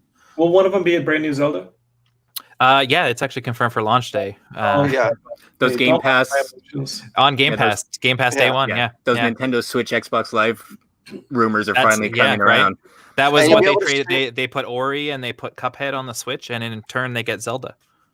Well, Yeah, talk that sounds like a fair Over trade. next game. Yeah. Well, talk about what we might be seeing, because I am somebody who skipped the Xbox One generation. Yeah. I got everything but the Xbox One. And it just seemed like there was a lot of exclusives on the PlayStation, from Yeah, God of War to what we were talking about earlier. PlayStation has had an Spider-Man. incredible, and even Spider-Man we're was amazing. and we're 6 months or whatever we are away from the PlayStation 5, and they've still got The Last of Us 2, which is arguably like the biggest exclusive that will hit the PlayStation 4. And then we've also got Sucker Punch's new game, Ghost of Tsushima, which comes out a month after that. So we still in the PlayStation 4's got 4, 5, 6 months left, and they've got 2 huge games coming out in that time frame as well, which is just phenomenal. And They're they're having Last of Us 2 remastered like they did on PS4. Right. Yeah, but Derek, if I want to get the Xbox, this new Yeah. Xbox. Yeah. And I skipped Xbox One, but then you guys talk on your podcast back when you had a podcast about the Xbox Game Pass. You talk about how much fun you had Yeah. on these games. With some of those games, how backwards compatible, I think, is what I'm Super. asking. It's going to be super backwards compatible. I think I think they've committed full backwards compatibility for Xbox One titles, and also the thousands of original Xbox and Xbox 360 titles that are backwards compatible currently will be backwards compatible on that console as well. But is it a hard drive system, or if I had like the old 360 discs, that doesn't matter, right? Like, it's not a disc system, is it? You can use as it is currently, and I think it's the same on the next one too. You can, like, if I were to pop a 360 disc into my Xbox One, that would work. But also you can, if you've purchased it digitally, as long as it's a backwards compatible game, that will work as well. But they're also Xbox system, does it have discs on it? It does, yeah, Okay, it does so I still can use do it. discs, yeah. So Okay. it'll be like a mixture of discs and digital, depending on your Game Pass subscription and whatever. I think that they've really learned a lot of lessons this generation, but like they made a lot of mistakes, and I think that they're really positioning themselves well for the next generation.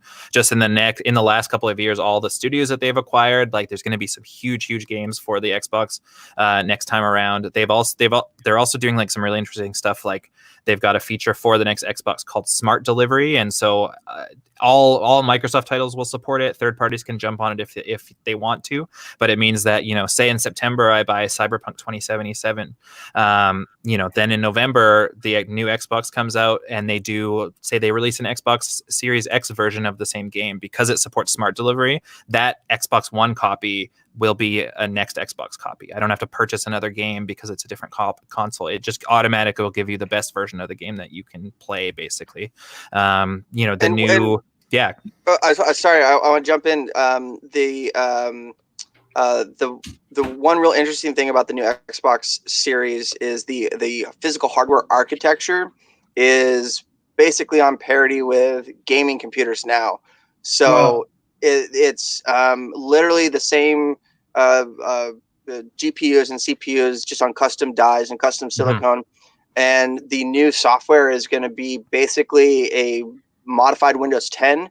So there's going to be a lot of when this new one comes out, the Xbox Game Pass on the PC, there's going to be a lot of parity, and there might be like a delayed release. So like if you get like a Gears 6, it's going to be on the console hardware for timed exclusivity. I don't think that'll be the case either. They've really pushed, Microsoft really pushed hard the last few years on their Play Anywhere program as well, which is basically for most of these titles, they're hitting PC and they're hitting Xbox on the same day, and they have cross-platform play with each other, but also they've both been on Game Pass on day one for as long as, Game Pass for PC only came out a year ago at this point, but any of the releases that they've done since then that have supported both consoles have been on both. So, but yeah, it seems like between that and between things like Game Pass, which they've, really built up as like the best value that exists in gaming at this time, you'll, for somebody to be able to buy this next console, sign up for Game Pass and have like hundreds of Xbox One titles plus whatever games they're getting for the Xbox Series X, like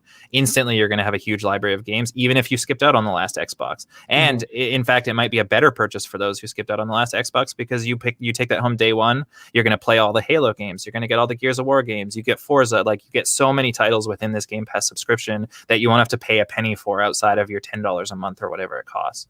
Well, how does and they still have that dollar promotion, don't they? Yeah, and there's always promotions on getting started with Game Pass as well, too. Well, so how did Sony even compete with that with the PS5? Like, what are they going to be offering, you think? They've not said anything. They've barely talked about the thing, aside from that GDC presentation that they ended up doing online, which really only talked about the SSD and how fast that is, and the sound. I think they talked about the sound processor a bunch too. They didn't talk about the hardware really at that presentation, and so we're 6 months or whatever we are away from launch, and we don't really. We've not seen what it looks like. We don't really know that much about it. So price point? Not for either yet. Okay. Both of them are slated for this holiday season, but we don't have prices on either of them. I feel like they're going to be expensive with how powerful it seems like they're making them. But we don't know. Maybe we'll find out on Thursday with this Xbox presentation. That said, it does seem like it's they talked about a bunch of gameplay premieres for their partners. So it sounds like more of a third-party presentation. I know we'll be seeing the first gameplay from the just announced Assassin's Creed Valhalla, which looks really, really cool. But aside from that one game, we have no idea what that presentation is going to hold. What could Nintendo possibly put in stores? Well, not in stores, but in download and streaming and mail order, really, because COVID's going on. Yeah. What can they possibly give us by Christmas? What it would be that Nintendo's move in the fourth quarter or even the third quarter? Yeah. Because usually in October they have something kind of big, or in late August they usually have something big. I don't know that they need to give. I don't know that they need to give us anything. I think that this, just like with the Wii and not the Wii U, but just like with the Wii, I think that they've really positioned themselves this generation as you get whatever your console is, whether it's an Xbox or a PlayStation and a Switch. It feels like it's that secondary device for so many people, because it's so portable, and because the local multiplayer focus that they've put on it, and because of the franchises that they have, even if they did not have a big release, and the Switch, of course Animal Crossing was a big part of it, but it's sold out everywhere right now, way more so than the PlayStation or the Xbox at this point. I don't know that they really need to do that much to have another sellout Christmas season. And plus the Xbox and the PlayStation 5, they're going to be sold out. They're going to be hard to find forever. Right. It sounds like, the Switch is going to be the one that's in stock. So, is there a chance for either of them to have a misstep on this one? I've been watching Gaming Historian, and you guys know that YouTube channel, Gaming Historian? No, I don't. Really cool histories about a lot of the missteps, like the ones that Sega did in the 90s that were we're going to come out with a Saturn, or we're going to come out with the 32X. Or their VR stuff. And these were very expensive missteps for Sega that cost Sega making hardware. Is there a chance for any of the big three to make a hardware error in this next generation? See, I feel like the Xbox One taught us that you're never too big to completely screw up. Because a lot tell it to our country. Yeah, but it's with a lot of their DRM stuff before it launched, that kind of soured people on it before it even came out. But another thing to keep in mind, too, is that I don't hear it get talked about a lot. But when we were talking about how Sony hasn't really shown anything, Traditionally speaking, Sony typically has really bad launches, and it does. That's fair. I don't see it get mentioned a lot, but it's like when you think back on the PS4, I think it launched with like Knack, Killzone, and Resogun. And I remember forums being like, "Oh, Resogun's like the best game ever," because there was like nothing else to play. Need for Speed game as well when the PlayStation 4 came out. Yeah, and then it was like with the PS3, it was like Resistance and what? I think that was pretty much it, right? Resistance. And then there was this massive dry spell until like Haze came out, which is supposed to be a big system seller, and it ended up being terrible. Right. And then I remember when I bought the PS2 on day one, it was like SSX and Dead or Alive were great, and then it was just like a dry spell for like 6 months. So it's like, I wouldn't be surprised, like how you were saying, Derek, Microsoft's done a good job of positioning themselves to where as long as you have a Game Pass subscription, you're going to have tons and tons of games on day one, even if they're not all necessarily Series X exclusive. Right. Yeah. Even if the library is not huge, you have a huge library. And with Sony not really talking anything about their library yet, I kind of feel like they're going to launch similarly how they've done in the past, where they're kind of hoping that like the brand loyalists are going to buy it as soon as it comes out, no matter what, and then kind of work on its library as they go. And I'm definitely going to buy The Last of Us 2 for a second time 6 months after I buy it for the first time, because they don't have the same smart delivery system as Xbox is doing. I'm still waiting for the Final Fantasy VII Remake complete collection in like 2040. Yeah, right. On the PS. And one thing that changes from the yesteryears to now is and I'm talking about hardware, but it's all the hardware in the PlayStation and the hardware in the new Xbox are both AMD 64 based, which is exactly what you have in all your computers, and the Switch is all on the NVIDIA Tegra platform, so it's all basically the same architecture. But when you're looking back at the day with like the Saturn and the Nintendo and everything, it's all these different physical architectures that people have to learn for. So I doubt there's going to be a huge misstep unless they have another like issue with. Well, actually, shoot, they're going to have like another $599 kind of faux pas. Or and what do you guys think for the price points of this? Like, I think they're both going to be, based on how powerful it seems like they are positioning both of them to be. There's also rumors that Sony is going to like limit production for X amount of time because this console's costing them too much to produce. Like, what do you guys think of price points for these? Because I feel like I'm expecting to pay like $800 Canadian for each of these, and Michaela's going to kill me when she hears this. Only if you buy them, Derek. Well, I mean, as soon as pre-orders come out, that I'm clicking that button. Didn't you have a little bit too much to drink once and bought an Xbox? And I think she told me to, but now look where we are. He bought an Xbox on her Amazon account. It's because the Tomb Raider game was exclusive to Xbox for a whole year, and I still haven't finished it. And now it's been like 5 years. So, well, good for you. It's on Game Pass, so it might come up for the show, right? But yeah, I feel like I'm expecting these to be $7, and the Canadian dollar is particularly low right now, but I'm expecting them to be $7.99 consoles. Right. The reason to buy them right away is that they're going to be hard to find, but we won't see a price drop for like a year or two. So in terms of maximizing the value on the console, you got to get it as soon as you possibly can. That's what I keep telling myself. So in the States, these consoles are going to go for $500 or more each. But you guys think? I think so. There's also still rumors as well from Microsoft of this, the Series X being their more powerful console, and then apparently there could be a Series S that's a bit cheaper and can do all the same stuff, but just isn't quite as powerful, so your games won't look quite as good. Like, that could still be a thing, and that could be positioned as their main console, and then the Series X is their high-end one, just like they've done with the. Yeah, just like they've done, just getting that out there from the get-go instead of, 2 or 3 years later like they did last generation. Like, that's still definitely a possibility. Well, listen, guys, Big Yanks just chimed back in to say, you're still going? How long is this thing? Is this a Geekscape Games episode? We can ramble about architecture and price points all day long. We haven't been all on the same podcast for more than a year, Yanks. Listen, give us a break. Yanks, making up for lost time. Moment. This is a big episode because we got Shane and Derek and Josh and and the other guy. What I really meant to say was we have Shane and Josh, and they're returning to the podcast network. So we're bringing them back to the podcast network. Whether it's called Geekscape Games or something new, we've got Shane and Josh coming back to do a video game show. in light of Derek refusing to go back and continue to do podcasts. I'm kidding. I dream of the day where we have 3 video game shows on the Geekscape podcast, considering we have 9 horror shows that Matt makes, or something like that. I have every once in a while the preamble for Geekscape Games will just blurt out of my mouth when I'm stuck in traffic. So I still have the muscle memory of that. So well, that's completely up to you guys. You guys can do something new. You guys can do a new, just call it Geekscape Games again, whatever you guys want to do. But I think it'd be awesome to start like episode 0, like a brand new, fresh take, maybe some new music. You are always great with the music, Shane. Like some let's just make it feel fresh. Let's make it feel new, and let's vamp it and bounce it out in like the best way and something that's exciting. Because I already wrote a script for it, so for that intro. So okay. Hello and welcome everybody. Well, I'm excited to have you guys back on the network, no matter how long it takes for you guys to put together a show. But let's just make it quality and let's make it fun. Matt and Derek are in charge of that stuff. I'll be over here streaming from my girlfriend's bedroom. But before we go, John, tell us one good thing from this week outside of pop culture entertainment. Something that's happened to you.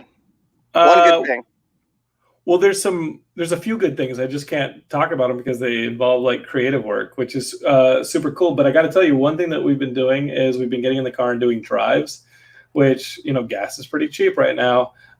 So what we'll do is we'll get in the car and just kind of go and hang out somewhere. And we'll drive out to Vasquez Rocks, or we'll drive out to Malibu and stay away from Santee. We will stay away from Santee and San Diego County so we don't get rushed by the Klan.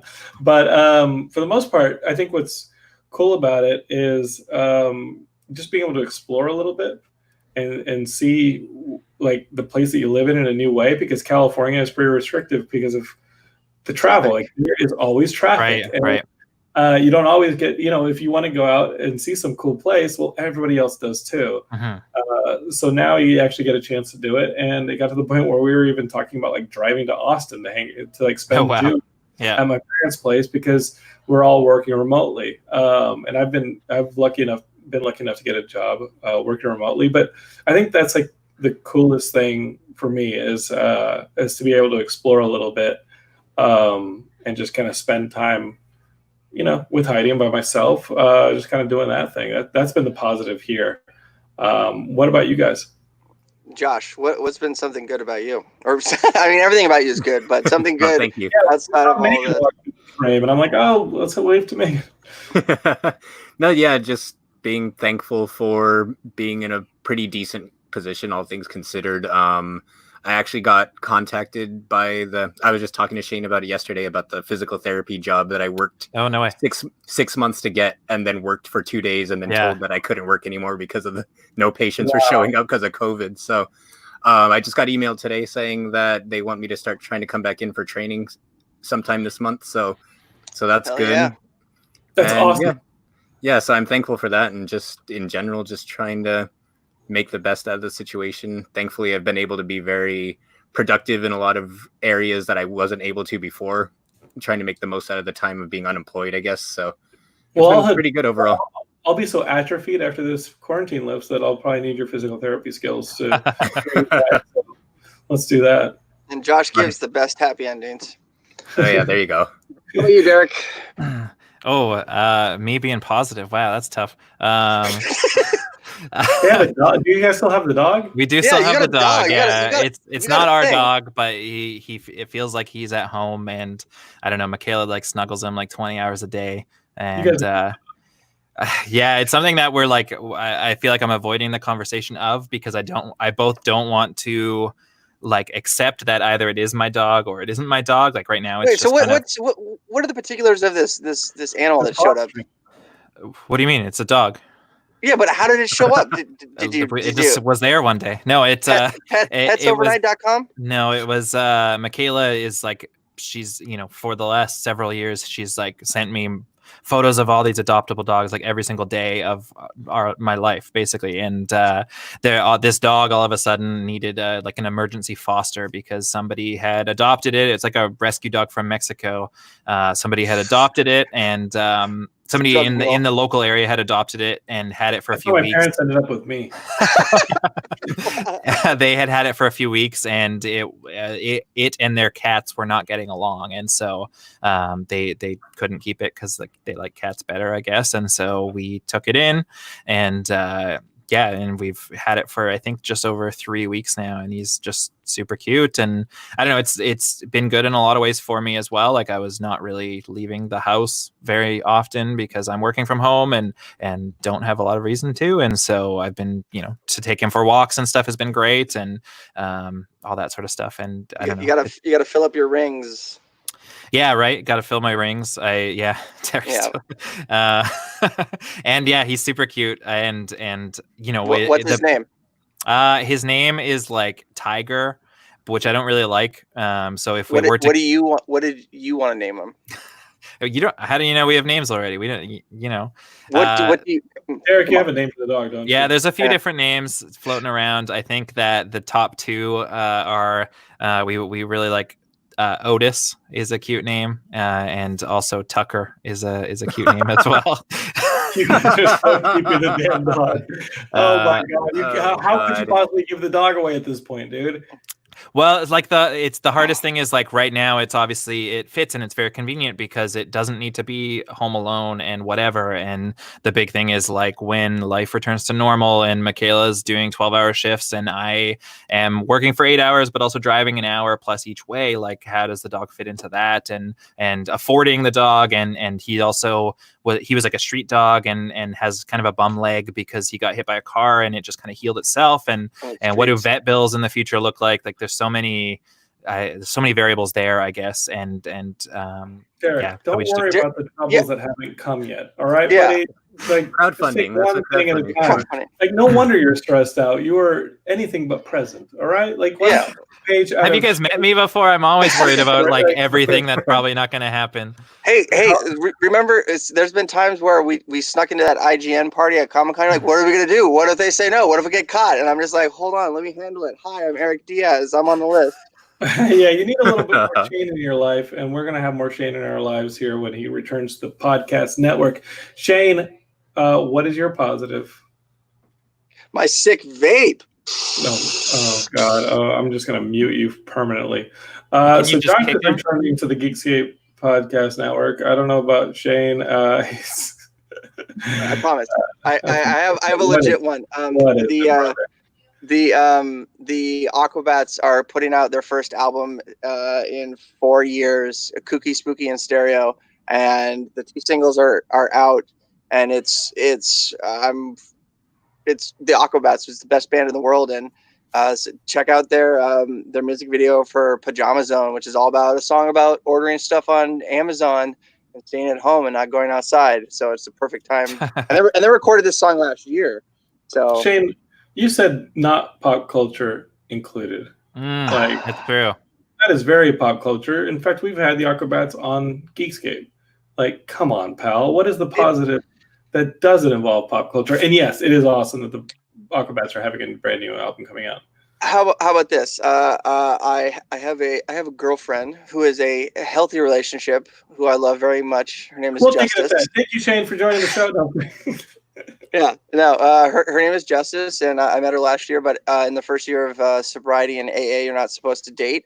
So before midnight on my 1 year sober birthday, I was like, "Hey, dinner time, John." Yeah.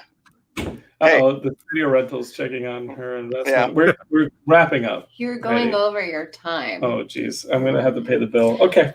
Hi, guys. Hi. I know I can't really hear you, but they're saying hi. Hi. Hi. I'm just listening on your phone. Okay.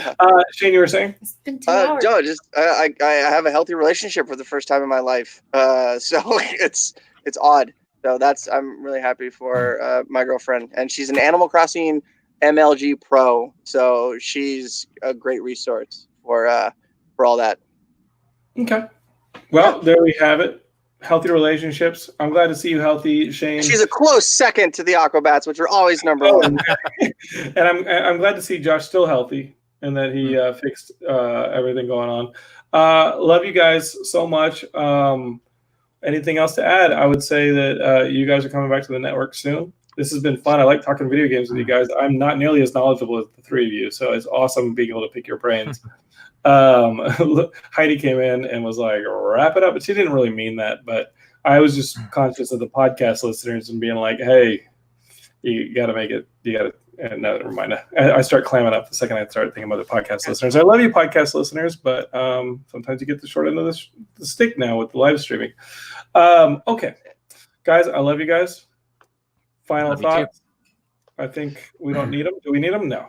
We're good. No final thoughts. We'll see you guys back here next week. Bye, everybody.